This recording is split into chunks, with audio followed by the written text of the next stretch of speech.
Et salut à tous, c'est Babadé, on se retrouve pour ce 17e tuto. Cette fois on va parler un petit peu de la mécanique de bloc. En fait, on va faire en sorte que le perso puisse bloquer les coups avec son bouclier, en appuyant sur la touche contrôle par exemple, ce qui va vous permettre d'éviter de vous prendre des coups tout simplement, et puis de diversifier un petit peu le gameplay, ça peut être sympa. Voilà, la vidéo risque d'être un peu plus courte que les autres. C'est une des dernières vidéos qu'on va faire un petit peu sur tout ce qui est mécanique de combat, etc. Après on va s'occuper plus de beaucoup d'interfaces utilisateurs d'UI, parce que on va faire le système d'inventaire, on va faire le fait de collecter des objets, de gérer les objets dans l'inventaire, et on va faire le magasin. Voilà. Allez, c'est parti, on commence tout de suite. Ok, alors aujourd'hui on va faire deux choses. Premièrement, on va s'ajouter l'animation de mort pour le squelette, chose que je n'ai pas encore faite jusqu'ici. Et puis on va faire, comme je vous disais dans l'intro, la mécanique de bloc avec le bouclier. Donc on va commencer par l'animation de mort du squelette parce que ça va être assez rapide. Donc avant toute chose, on va commencer par importer les animations. Donc je vous ai fait une nouvelle spreadsheet avec les animations de mort et les animations où le squelette bloque des coups, parce que vous pourrez aussi, si vous avez envie, vous amuser à coder la même chose que pour le héros, mais pour le squelette. On va pas le faire dans cette série de tutos, mais je vous laisse les ressources si vous voulez. Vous pouvez le faire, voilà. Faire en sorte que l'IA soit capable de bloquer certains coups, etc. Ça peut être intéressant. En tout cas, il va falloir qu'on importe cette spreadsheet. Bon, vous connaissez la musique maintenant. On va aller placer le truc au bon endroit. Donc ça va être dans Scene, Actor, Enemy. Et dans Skeleton, ici, on va avoir les spreadsheets. Donc je vais lui importer, pouf, en faisant un petit drag and drop, et bam, on est bon. Ok, maintenant, je vais aller dans ma scène Skeleton, bam. Et là-dedans, je vais lui ajouter ce qui va bien ici, c'est-à-dire... Je vais les appeler Dead Up, Dead Down, Dead Left et Dead Right. Pas Death, hein, Dead. Et ça va être important parce qu'il faut que ça corresponde au nom de l'état. Et le nom de l'état, ça va être Dead. C'est pour ça que je fais ça. Ok, comme d'habitude, n'oubliez pas de mettre la vitesse à 10 frames par seconde et de décocher la boucle parce que sinon ça risque de vous causer des petits soucis. Et on se remet l'animation par défaut à Idle Down. Voilà. A few moments later. Donc maintenant qu'on a importé nos animations, il va falloir qu'on fasse un peu l'intégration parce que pour l'instant, on n'a pas d'état dead. Donc il va falloir qu'on aille dans la scène parent de Skeleton, c'est-à-dire Enemy, et qu'on remonte encore pour aller jusqu'à Actor, parce qu'en fait, tous nos acteurs peuvent mourir, logiquement. Donc il va falloir qu'on se fasse un état mort. On va hériter de State, donc je vais aller chercher State.gd, et ce State, je vais juste le renommer Dead. Je vais pas lui mettre de comportement dedans. Je vais juste faire ça, voilà. Ok, donc maintenant qu'on a notre état mort, il va quand même falloir qu'on rajoute un petit peu de code, logiquement, dans notre acteur, pour pouvoir déclencher cet état mort, parce qu'actuellement, l'état dead là, parce que actuellement, il n'y a rien qui le déclenche. Donc, on va aller dans la fonction die de actor.gd, donc je suis dans actor.gd ici, et jusque là, on avait juste fait, on avait émis un signal pour dire tel acteur est mort, et après, on queue-free l'acteur en question, donc ça veut dire qu'il n'y avait aucun feedback, juste au moment où l'acteur mourait, pouf, il disparaissait instantanément.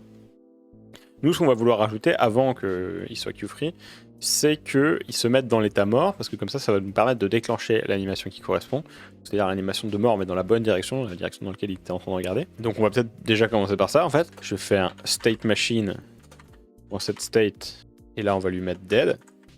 Ok. Et vous vous souvenez, comme on a un truc qui update l'animation automatiquement, ça va automatiquement aller chercher s'il y a une animation qui a le bon nom, et le mettre dans cette animation. Donc a priori, on n'a pas besoin de se préoccuper de l'animation, ça va fonctionner. Un autre truc qu'il faut prendre en compte quand même, c'est qu'il va falloir désactiver sa collision shape. Parce qu'au moment où il meurt, déjà on va plus pouvoir le blesser, parce que sinon ça risque de causer des problèmes d'état, où il va se remettre dans Hurt, etc. Donc au moment où il meurt, on va plus pouvoir du tout interagir avec lui. Donc ça veut dire qu'il va falloir que je désactive sa collision shape. Donc je vais aller chercher sa collision shape, mais il me semble que je ne l'ai pas enregistré dans une variable. Ouais, on s'en sert jamais actuellement. Donc ce que je vais faire, c'est que je vais aller la chercher là ponctuellement. Je vais faire un get node, là, un $collision shape, je te dis, parce que c'est le seul moment où j'en ai besoin, donc pas besoin de la garder en mémoire, je vais juste la chercher à ce moment-là. Et je vais faire set disabled, et là je vais mettre ça à vrai. Donc set disabled, ça désactive une collision shape, c'est-à-dire que sa collision shape à son personnage va encore être là, mais juste elle n'interagira plus avec rien du tout en fait. Et donc ça va faire le taf pour nous, c'est-à-dire que tant que le monstre est dans l'état mort, il peut plus interagir avec le reste du monde. Voilà, et après on veut pas qu'il free tout de suite, parce qu'on veut que l'animation du squelette se joue. On veut que l'animation du squelette de mort se joue en entier, et que quand l'animation est terminée, à ce moment-là, on queue free. Donc le queue free, on va le retirer. Bon, déjà, qu'est-ce qui se passe si je lance le jeu comme ça et que je tue mon squelette? Là, on va le tuer, paf, paf. Donc là, vous voyez, il y a la porte qui s'est ouverte, ça veut dire que le squelette est bien mort, mais pourtant, il a pas été dans l'état mort, il a rien fait de spécial. Donc il va falloir qu'on aille checker pourquoi. En fait, tout simplement, ce qui se passe, c'est que quand il est dans l'état mort, il a toujours tous ses... il y a toujours tout son comportement, tout son behavior tree qui continue de tourner, ce qui fait que en fait, par exemple, dès que son cooldown d'attaque va se terminer, il va se remettre dans l'état attaque alors qu'il était dans l'état mort. Alors que nous, ce qu'on voudrait, c'est qu'à partir du moment où il a été dans l'état mort, il y a tout le reste qui se désactive et il peut plus rien faire en fait, techniquement. Donc là, il va falloir qu'on règle ce que je vous disais, notre histoire de behavior state, qui continue de tourner même quand on est mort. Et en fait, pour empêcher ça, c'est tout simple. On peut aller dans Enemy, on va dans le squelette de l'ennemi et on va aller voir dans le Update Behavior State. Donc on va aller voir là. Vous voyez dans la liste des méthodes qui sont là. On peut aller chercher Update Behavior State, on clique dessus et pouf, on se retrouve au bon endroit du script. Ce qui est pratique, vous pouvez même faire une petite recherche ici si vous voulez. Quand vous avez beaucoup de méthodes, c'est quand même pas mal. Donc dans le Update Behavior State, tout simplement ce qu'on veut faire, c'est lui dire si tu es dans l'état mort, donc if state machine.get state name, si ton état actuel a comme nom dead, à ce moment-là, tu fais rien du tout en fait. C'est-à-dire à partir du moment où tu es mort, tu as plus aucun behavior. Voilà, c'est tout. Ok, là il se passe quoi du coup? On va essayer de le tuer. Donc là, ça n'a pas changé grand-chose. Il a continué de se comporter tel quel.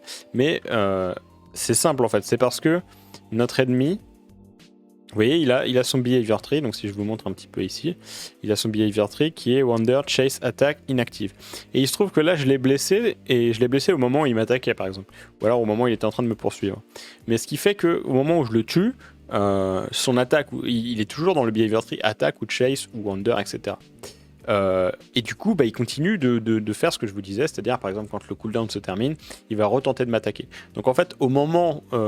il y a toujours tous ces événements qui sont relatifs à son comportement qui se déroulent alors qu'il est dans l'état mort. Moi, ce que je veux, c'est empêcher tous ces événements. Donc, ce qu'on va faire, ce qu'on va rajouter, c'est que je vais me mettre dans le script de enemy, toujours, et je vais lui dire, je vais override la fonction die. Donc, override, ça veut dire que je réécris ce que fait la fonction die. C'est-à-dire que là, la fonction die, elle va être appelée à la place de la fonction die du parent, c'est-à-dire à la place de la fonction die de actor. C'est-à-dire que là, si j'appelle dans un ennemi la fonction die, c'est celle-ci qui va être appelée et pas celle de actor. Mais moi, ce que je veux faire, c'est juste rajouter du comportement à mon personnage quand il meurt. Donc je veux qu'il fasse la même chose que actor. Ce que je veux faire, c'est .die, comme ça va appeler la fonction die de actor. En fait, là, ce qui se passe, c'est que au moment où j'appelle die, il appelle cette fonction-là et non pas celle de actor.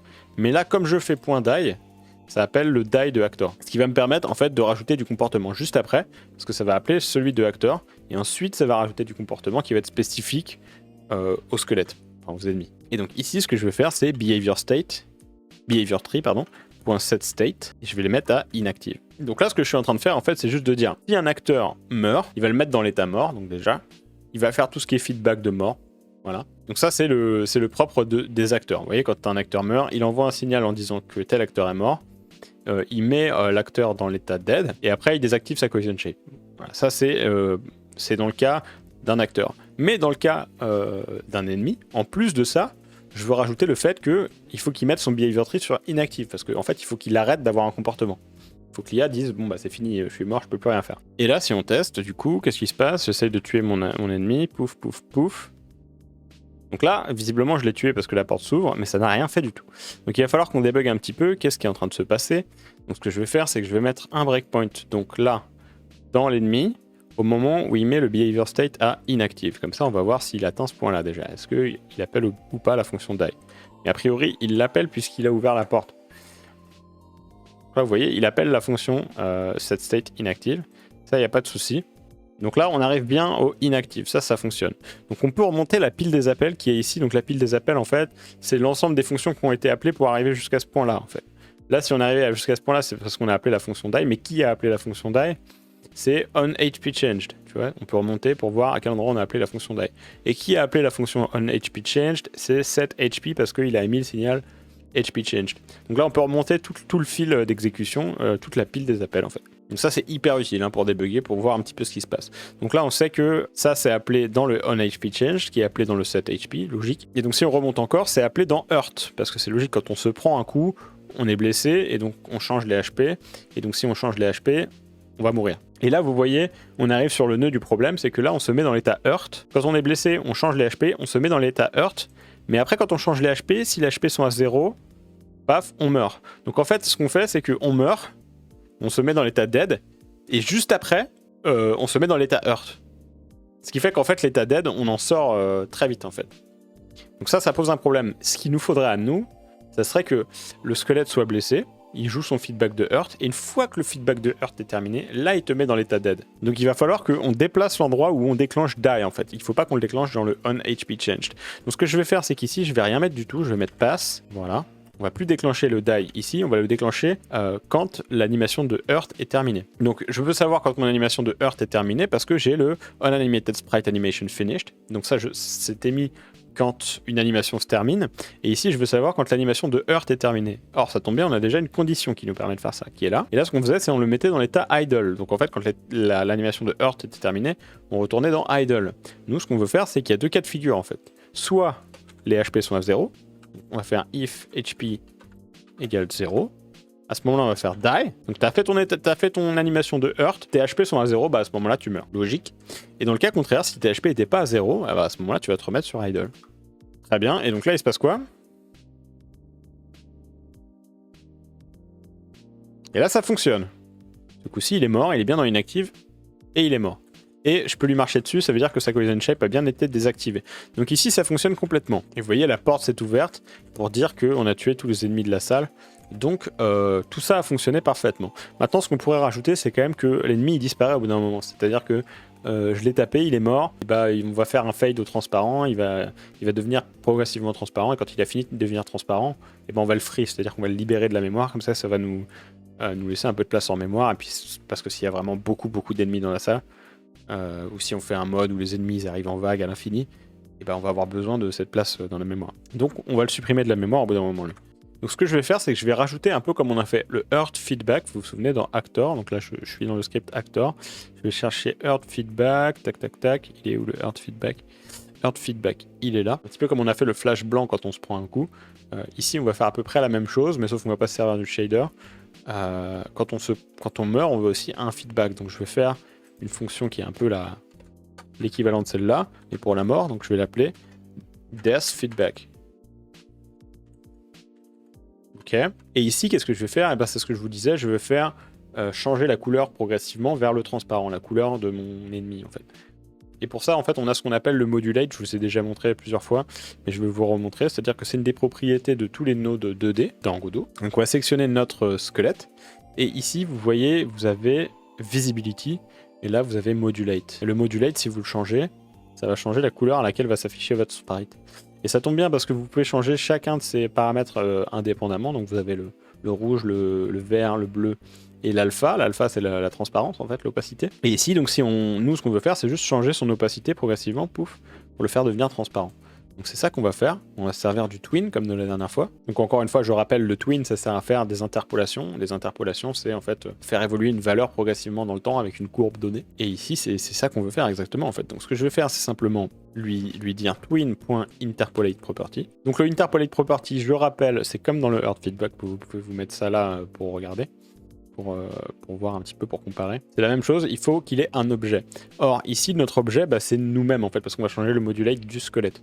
Donc ici, on va juste lui donner self, parce que c'est lui qui porte le script actor. Hein. C'est le squelette. Enfin, c'est le personnage, de manière générale. Donc il va changer une propriété de lui-même. Cette propriété, c'est le modulate. Donc on va lui passer modulate. Et on peut même faire, pour simplifier, on peut faire un modulate 2.a. Parce que là, on va modifier le paramètre A du modulate. Et A, c'est alpha, donc c'est l'opacité, c'est ce que je vous disais. Donc là, on va modifier le paramètre opacité de notre modulate. Et super, et donc notre opacité, on va la faire passer de 1. Donc 1, c'est-à-dire l'opacité maximum. Elle est complètement opaque, en fait. Jusqu'à 0, l'opacité minimum, il est complètement transparent. Et après, ça nous dit combien de temps doit durer l'interpolation. Donc là, on va dire, je sais pas moi, allez, 0,8 secondes, mettons. Et après, les autres paramètres, c'est si on veut affiner un petit peu plus précisément comment la courbe à quoi la courbe ressemble, etc. Nous, normalement, on devrait être bon, on va rester comme ça ira très bien.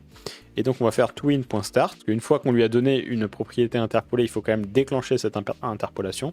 Il faut utiliser le twin.start, voilà. Et là, je vais faire la même chose que ça, c'est-à-dire que je vais attendre que le twin ait terminé son interpolation. On va interrompre en fait l'exécution de cette fonction jusqu'à ce que l'interpolation soit terminée. Et quand cette interpolation est terminée, on va faire un truc genre emit signal. Et là, on va émettre un signal qui va s'appeler genre death feedback finished. Et ce signal-là, il va falloir qu'on le déclare, du coup, ici.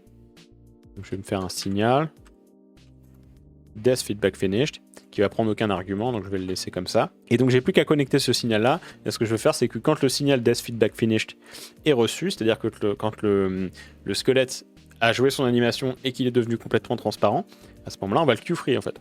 On va le libérer de la mémoire. Ce fait qu'il n'existera même plus dans le jeu en fait, ce qui est notre but. Donc ici, je vais me connecter ce signal-là. On va faire un connect, comme d'habitude, Death Feedback Finished, self. Et là, on va mettre on Death Feedback Finished. Donc la fonction on Death Feedback Finished va répondre au signal Death Feedback Finished. Et on va se le mettre là, func on Death Feedback Finished. Et ici, on va juste faire Q-free. Alors, j'ai fait ça avec un signal et non pas directement mettre le Q-free ici, ce que j'aurais pu faire. Hein.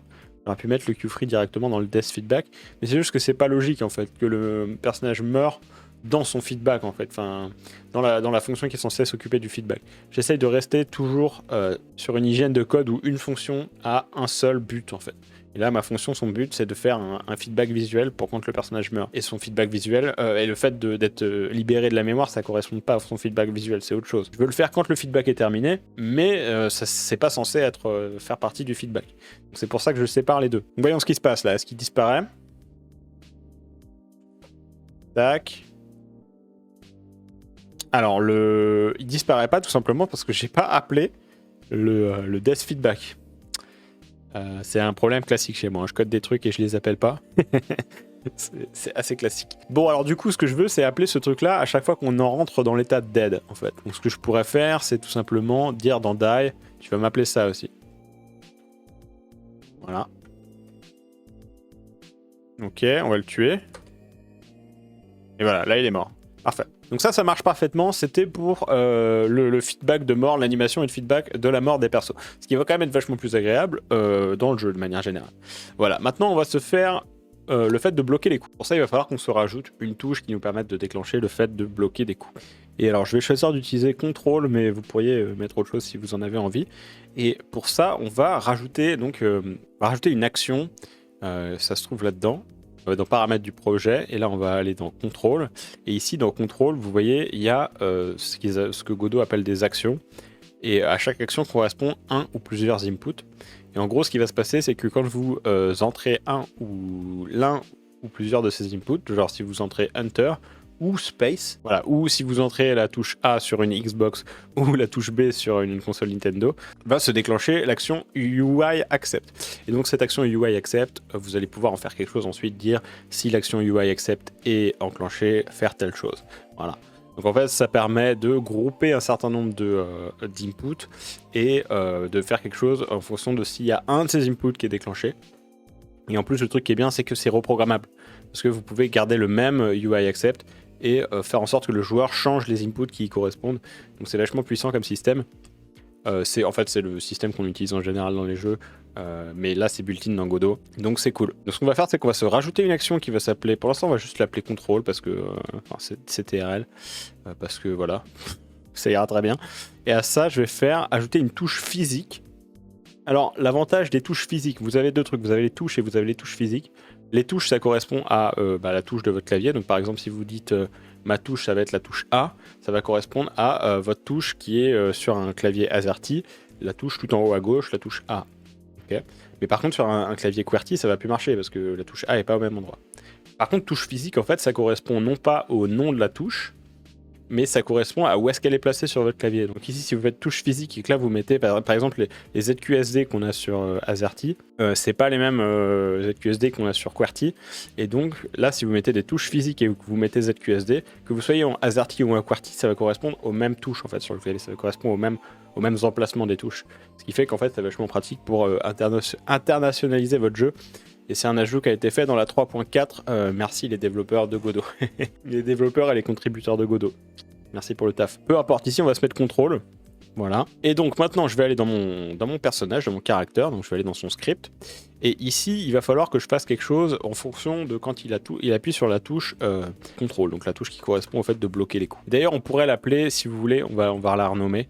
On va renommer le truc, on va l'appeler bloc. Parce que ça correspond en fait à la touche qui correspond au fait de bloquer les coups. C'est mieux si le nom de l'action correspond au but attendu de l'action que si elle correspond à la touche aux touches qui la composent, puisque les touches sont susceptibles d'être changées par le joueur. Donc là on va faire if input Donc là, ce que je vais faire, c'est que je vais me rajouter le fait de pouvoir, quand on appuie sur la touche contrôle, bloquer un coup. Mais sauf que vous voyez, ça va commencer à être un peu velu dans tout ce qui se passe dans Input. J'ai pas envie de faire des embranchements de conditions en fonction de si tu appuies sur telle touche, mais que tu es dans tel état, tu vas faire telle chose, etc.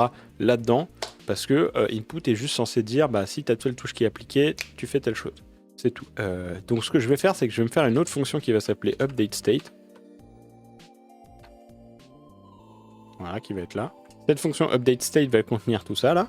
Donc ça, on va le supprimer, on va le mettre dans UpdateState. Donc je vais m'écrire ma fonction UpdateState.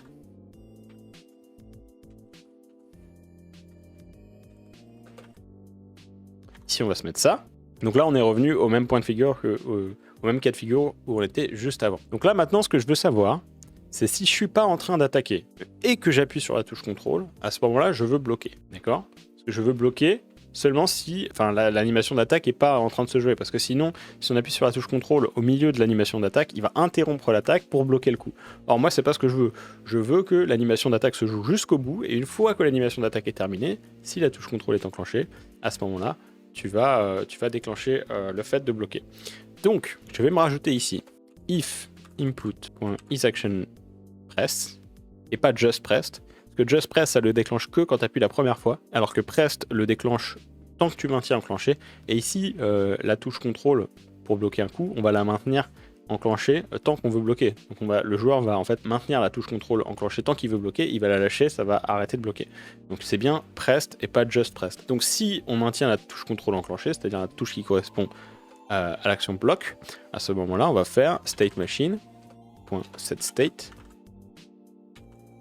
Et là, on va mettre bloc. Et après, dans le cas contraire, si on n'est pas en train de bloquer, on va faire ça. Parce qu'on ne veut pas qu'il nous mette dans l'état idle si on est en train de bloquer, en fait. Parce qu'on est dans l'état bloc. Donc ça, on veut bien le faire que dans le cas de figure où bloc est faux. Donc, je récapépète.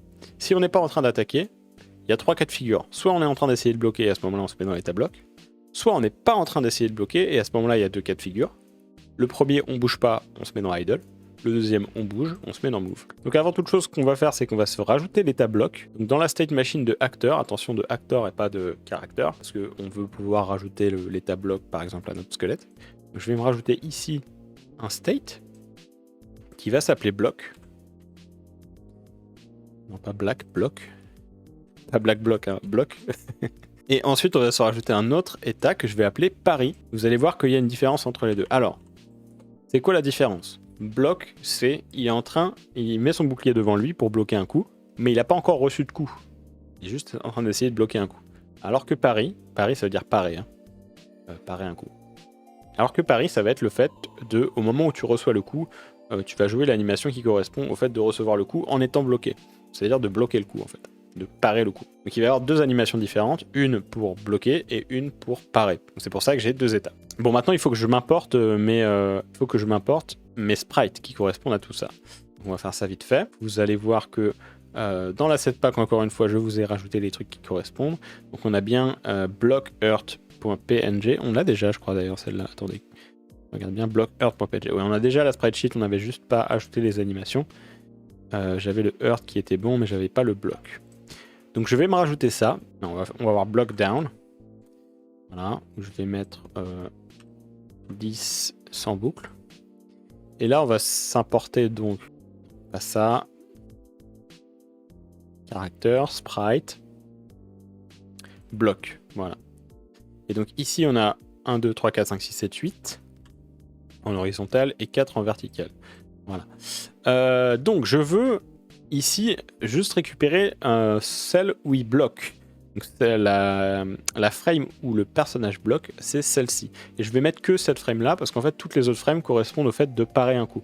Donc ça va être bloc, et tout le reste, ça va être paré. Paf, je vais faire block down, et tout de suite, je vais vous faire parry down. Comme ça, vous pouvez voir que je vous raconte pas la flûte. Parry down, on pense bien à mettre 10 images par seconde, et on décoche la boucle. Paf, je refais ça.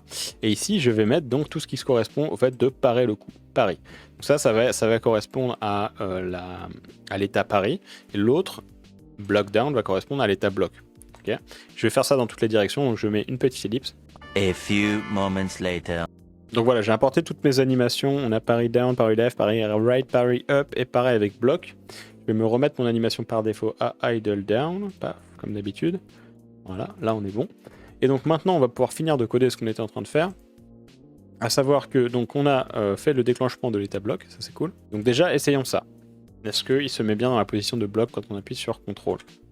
Là oui c'est le cas, il appuie bien et il se met bien en bloc. Et le bloc correspond bien à sa direction. Si j'essaye d'attaquer, il sort de l'état bloc et il s'y remet pas. Donc là il y a un petit truc qu'il va falloir qu'on corrige. Bon, le squelette il était en train de bien me blesser pendant que j'étais en train de bloquer. Donc ça pour l'instant c'est pas encore géré, c'est normal. Mais là ce que je veux corriger là tout de suite c'est ça. Je suis dans l'état bloc, j'appuie sur entrée. Et là j'ai toujours la touche bloc d'enclencher. Mais par contre il se remet pas dans l'état bloc. Moi ce que je voudrais c'est que quand l'animation d'attaque se termine, ou de hurt se termine, si on a bloc d'enclencher, je veux qu'il se mette dans l'état bloc. Et c'est là que le fait d'avoir créé une fonction qui s'appelle update state va nous être utile parce qu'on va pouvoir appeler cette même fonction pas seulement dans l'input, mais aussi on va pouvoir l'appeler par exemple quand une animation se termine. Donc ici dans le onStateChanged par exemple, on va lui rajouter si l'animation précédente était l'animation d'attaque. Donc on va faire ça comme ça, elif stateMachine.previewState. Si ton état précédent c'était stateMachine/attaque.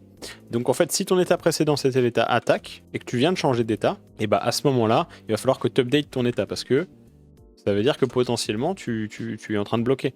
Parce que là, il vient de terminer l'état attaque. Donc il vient de terminer son animation d'attaque en fait. Il vient de terminer son état d'attaque. Il sort de l'état attaque, mais comme on a vu, il revient dans l'état idle plutôt que de revenir dans l'état bloc. Or, si on lui dit ça, il va revenir dans l'état idle, mais dans le même tick. Il va aller vérifier si oui ou non il est en train de bloquer, et s'il est en train de bloquer, il va se mettre dans l'état bloc instantanément. Ce qui fait qu'on n'aura même pas le temps de voir qu'il passe par l'état idle en fait. Il va passer par l'état idle et pouf, revenir dans l'état bloc, le tout dans le même fil d'exécution. Est-ce que ça marche? Est-ce que ça corrige ce que je disais tout à l'heure? Attends, on va se mettre loin du squelette, il ne nous gêne pas, paf, je fais ça, et voilà, il revient bien dans l'état bloc. Parfait. Donc maintenant c'est bien, on a l'animation de bloc, on a l'état bloc qui est géré. Maintenant il faut qu'on règle la question de quand on bloque un coup, il ne faut pas qu'on se prenne de dégâts. On part le coup. Donc ici, ce que je vais faire, c'est que je vais aller dans l'acteur. Et vous voyez, dans le hurt de l'acteur, ce que je vais faire, c'est ici. En fait, au moment où il se fait blesser, l'acteur, donc il est censé prendre un tel nombre de dommages, ce qu'on peut faire, il y a plusieurs manières de le voir, les choses. Soit c'est l'attaquant qui va vérifier si le défenseur est en train de bloquer le coup ou pas. S'il bloque le coup, il lui fait jouer son état bloc, enfin son état pari. Et s'il ne bloque pas le coup, il le blesse. Ou alors c'est l'inverse. L'attaquant, il cherche toujours à blesser le défenseur, et c'est le défenseur qui dit « Ah bah non, je suis en train de bloquer, tu peux pas me blesser. » Donc moi, ce que je vais choisir de faire dans ce tuto, c'est plutôt cette deuxième option, mais vous pourriez très bien faire la première, les deux sont valides. Hein. Donc ici, ce que je vais faire, c'est juste lui dire « if stateMachine.getStateName égale bloc ». Donc si tu es dans l'état bloc actuellement, et à ce moment-là, tu vas bloquer le coup. Et donc, pour bloquer le coup, on va faire une fonction qui va s'appeler pari. Donc, qui va parer le coup.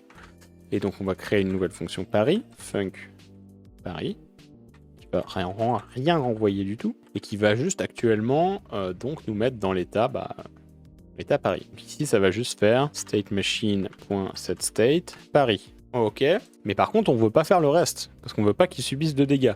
On veut pas qu'il joue l'état hurt non plus. Donc en fait, si on est dans l'état bloc, on veut parier et c'est tout. On veut pas prendre de dégâts. Donc plutôt ce que je vais faire, c'est que je vais mettre else et tout le reste, je vais le mettre dans le else. On parie, on part le coup. Si on n'est pas dans l'état bloc, à ce moment-là, on se prend les dommages et on est blessé. Ok, alors voyons voir. Est-ce qu'il va me déclencher mon animation de pari? Je vais le mettre un peu loin qu'on voit là. Je bloque le coup. Là, il nous met bien dans pari et il revient instantanément dans bloc. Vous voyez? Là, visiblement, il y a un petit souci. Mais par contre, je prends plus les dégâts. Donc ça, déjà, ça fonctionne. Alors, pour que vous n'ayez pas besoin de chercher 1000 ans d'où ça vient cette histoire d'animation de pari qui s'interrompt, en fait, c'est tout simplement que ça vient de... en fait, quand on est en train de bloquer un coup, on appuie sur la touche contrôle. On maintient la touche contrôle d'enclencher. Donc en fait, on a des inputs à chaque tick, on a des événements d'input qui sont déclenchés. Donc en fait, la fonction input est déclenchée tant qu'on maintient la touche contrôle d'enclencher. Donc ça veut dire que à tous les ticks, il y a la fonction input qui est appelée. Cette fonction input, elle appelle update state. Update state, il vérifie si on est dans l'état attaque ou pas, et si on n'est pas dans l'état attaque et qu'on presse bloc, à ce moment-là, il nous met dans l'état bloc. Donc en fait, ce qui se passe, c'est qu'on déclenche l'état pari. Pari déclenche sa première frame. Et le tick suivant, et comme on appuie sur la touche contrôle, ça revient ici, et ça nous remet dans l'état bloc, avant que l'animation de pari soit terminée. Donc ici, ce qu'il faudrait faire, c'est vérifier qu'on n'est pas dans l'état attaque, et qu'on n'est pas dans l'état pari non plus. Parce que si on est dans l'état pari, on ne veut pas interrompre cette animation. Et donc ici, ce que je vais faire, plutôt que de dire si ce n'est pas l'état attaque, je vais lui dire si il n'est pas dans un arrêt qui contient attaque et pari. Donc là, il ne faut pas oublier la négation. Donc je vais mettre la négation avant. Vous pouvez mettre note. Ça revient au même que de faire ça. Donc là, on dit si l'état en cours n'est pas attaque ou pari, à ce moment-là, faire ça. Donc ici, ça devrait nous jouer l'animation de pari jusqu'au bout. On va checker ça. Voilà, il nous joue bien l'animation de pari jusqu'au bout. Mais par contre, après la fin de l'animation de pari, il ne se passe rien. Donc en fait, il faut que je rajoute, faut que je rajoute à la fin de l'animation de pari le changement d'état. Donc on va retourner dans le script Actor. Et là, normalement, dans Animated Sprite Animation Finished, tout en bas, on a donc quand l'attaque se termine, quand le hurt se termine. Et on pourrait aussi rajouter elif pari. Et là, ça. Donc si on vient de terminer une animation de pari, à ce moment-là, tu vas faire set state machine, set state, et là tu vas mettre dans bloc. Donc c'est-à-dire que quand on termine l'animation de pari, on revient dans bloc. On réessaye. Voilà, là ça fonctionne. Et on prend pas de coups. Par contre, si je lâche, je me prends des coups, bien sûr.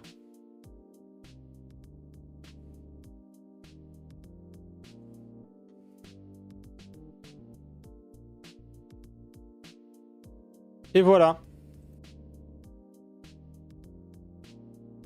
Et voilà, donc c'est tout pour cette fois. On a fait donc l'animation de mort des ennemis, on a fait le système de bloc et de pari, qui permet de rajouter un petit peu plus de variation gameplay, c'est sympa. Comme je vous disais, la prochaine fois, on va se concentrer un petit peu sur la collecte des objets. Donc on va faire plusieurs objets qui ont plusieurs effets. Et on va commencer à se pencher un petit peu sur l'inventaire. Donc là, on va rentrer un petit peu dans une phase où on va faire pas mal d'interfaces utilisateurs d'UI. Donc ça va nous permettre d'aborder plein de choses intéressantes et qui sont vachement importantes dans les jeux vidéo. Parce qu'il y a toujours de l'UI dans les jeux. Donc UI, c'est User Interface, interface utilisateur. Des fois, c'est appelé GUI aussi. Game User Interface. Donc voilà, on va faire pas mal d'UI, donc on va s'occuper de l'inventaire, des objets qu'on collecte, de l'usage des objets, de leur description, et on va faire le magasin aussi au bout d'un moment. Voilà, donc on va faire toute une phase où on va faire pas mal d'UI, et après, une fois qu'on aura fait tout ça, on va probablement se pencher un petit peu sur tout ce qui est génération procédurale, et on s'arrêtera là pour la série de tutos. Je vous fais un petit peu un récapitulatif de ma roadmap. Mais je vais pas rentrer dans vraiment un gameplay très fourni avec, je sais pas, des objets uniques, des sorts, etc. Ce qu'on pourrait faire, hein. Mais juste, moi, mon but, c'est de faire un jeu pédagogique, de vous apprendre à coder un certain nombre de trucs. Après, normalement, vous avez les armes qui vont bien, vous avez les compétences techniques qui vont vous permettre de coder tout ce que vous avez envie. Si vous avez envie d'aller plus loin avec ce jeu-là, vous pouvez. Si vous voulez faire d'autres jeux, avec les compétences que vous avez apprises ici, vous pouvez aussi. Voilà, n'hésitez pas à jeter un petit coup d'œil sur l'asset pack si vous ne l'avez pas fait récemment, parce que du coup il y a toutes les animations de pari et de mort du squelette qui ont été rajoutées. Bon, évidemment, l'asset pack est complètement gratuit, hein, mais si vous voulez me soutenir, vous pouvez faire un don. De la même manière, comme je le rappelle à chaque fois, vous pouvez aussi faire un don sur mon Ko-fi, qui est marqué ici, là, qui vous permet de me soutenir, ce qui est quand même chouette. Je rappelle encore une fois que je suis sur les réseaux ici, sur Twitter, sur Instagram, vous avez le tag en haut, et aussi sur Twitch, bien sûr. Donc pareil, Twitch, c'est Baba des Bois, vous avez le lien dans la description. Où on fait un petit peu de game dev et de pixel art en live toutes les après-midi, 2 semaines. Dernier truc important, c'est qu'on a un serveur Discord sur lequel on a regroupé plusieurs communautés qui sont celles de Quet12, de Made with Rov et de Subarat, qui sont 3 autres créateurs qui font des trucs très chouettes. Quet12 qui fait de la broderie, Made with Rov qui fait du pixel art, et Subarat qui fait du pixel art, du game dev et un petit peu de gaming aussi sur sa chaîne Twitch. Et bon, l'ambiance est bonne, hein, donc n'hésitez pas à venir nous rejoindre si vous avez envie de partager vos créations, que ce soit du jeu vidéo, du pixel art ou quoi que ce soit d'autre. Voilà. Bon, sur ce, je crois que je vous ai tout dit, je vous laisse. Et la prochaine fois, on attaque un petit peu d'interface utilisateur. Allez, salut, à la prochaine!